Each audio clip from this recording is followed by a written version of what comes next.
Viewer, आज का जो हमारा टॉपिक है एक पौधे के मुतल्लिक है।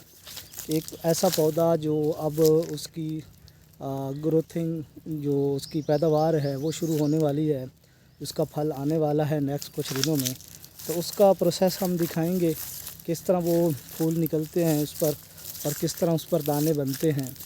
तो दाने बनने के बाद फिर इससे क्या बनता है, तो सारा जो इस पौधे का एक लाहे-अमल है, मराहिल हैं, वो हम आपको दिखाएंगे। तो उससे पहले आपसे रिक्वेस्ट है कि आप मेरे चैनल को सब्सक्राइब, लाइक और शेयर कर दें। चलें जी, उस पौधे के नज़दीक हम पहुंच गए हैं। दिखाते हैं आपको कि कौन कौन सी चीज़ें हैं। ये देखें, ये पौधा पहले आप देखें। कमेंट्स में आपने ज़रूर बताना है कि ये किस चीज़ का पौधा है और इस पर ये फल जो बन रहा है इसे क्या बोलते हैं। थोड़ी देर में आपको मैं सब बताऊंगा ये किस चीज़ का पौधा है। ये आपके लिए है। ये देखें, सारे फल बने हुए हैं। ये देखें, आपको नज़र आ रहा होगा, ये देख लें। तो इस पर एक चीज़ जो देखें आप, ये बर्ड्स हुई हैं इस दोनों पर, और ये कौन सी स्पीशीज़ एक ही है जिस पर ये एक दूसरे पर ये कलम की जा सकती है। तो हम चलते हैं इसकी डिटेल में। तो आपने कमेंट्स में ज़रूर बताना है कि आपने पहले ये पौधा कभी देखा है, और देखा है तो इसको क्या बोलते हैं और किस किस इलाके में पाया जाता है और इसकी क्या चीज़ें बनती हैं। तो इसका नाम लसूड़ा हम अपनी ज़बान सराइकी में बोलते हैं। आप इसको अपने इलाके में क्या कहते हैं वो भी आपने कमेंट्स में बताना है। और दूसरी बात यह है कि इसको लसूड़ा बोलते हैं और इसके जो एक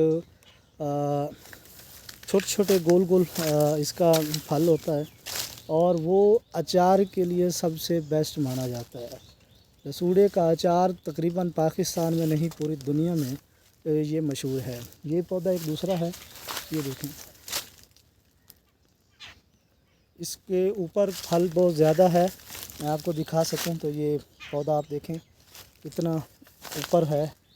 ये शायद रोशनी की वजह से शायद आपको नज़र ना आ रहा हो। ये देखें, तो ये वो छोटा पौधा है जो पीछे हमने देखा, और ये बड़ा पौधा है। इसका प्रोसेस ये है कि कुछ ही दिनों में, 20-25 दिनों में ये पौधा तकरीबन अपने जो पकने से पहले जो अचार की पोजीशन में आ जाएगा। और इसके गुच्छे होते हैं, क्लस्टर कह लें आप अंग्रेज़ी में।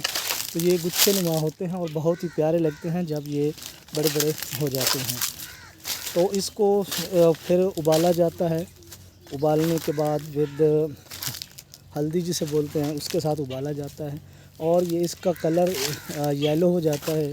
फिर इनको छाँव में सुखाया जाता है और सुखाने के बाद इसमें बाकी मसाला जार डालकर और फिर इसको अचार जार में या मर्तबान कह लें उसमें इसको रखा जाता है।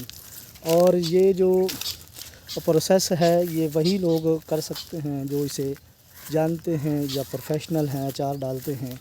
आम बंदा इसको नहीं कर सकता क्योंकि थोड़ी सी गलती उस अचार का सत्यानाश कर सकती है या उसको ख़राब कर सकती है।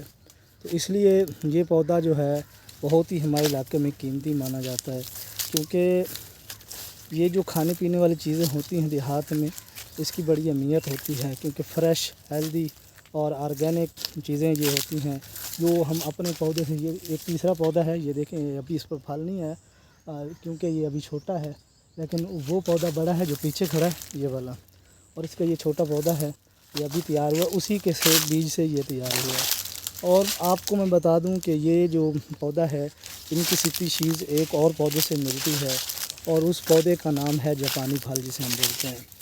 उसकी कलम इस पर हो जाती है और उसकी कलम इस पर। तो इस तरह एक दूसरे के यानी कि मुतबादिल ये कलमें इस पर हो जाती हैं और फल देते हैं। जो मैंने पीछे व्लॉग में आपको कलम दिखाई थी वो जापानी फल की कलम थी और इस पर लगी हुई है। अब देखते हैं इसको किस तरह यानी कि इसके ऊपर कलम होती है। तो बताने का ये मकसद है कि देहातों में इतने बेहतरीन और कारआमद या नायाब पौधे होते हैं, आप सोच भी नहीं सकते। हमारे इलाकों में वो पौधे हैं जो पहाड़ी इलाकों में होते हैं, और यहाँ पर भी हमारे पास एक मोटी इलायची का पौधा हमारे पास मौजूद है जो हम एक नेक्स्ट वीडियो में आपको दिखाएंगे कि वो किस तरह यहाँ पर कामयाब हो गया है। چلتے ہیں، آج تک اتنا ہی، نیکسٹ ویڈیو میں ملتے ہیں نئے ویڈیو کے ساتھ.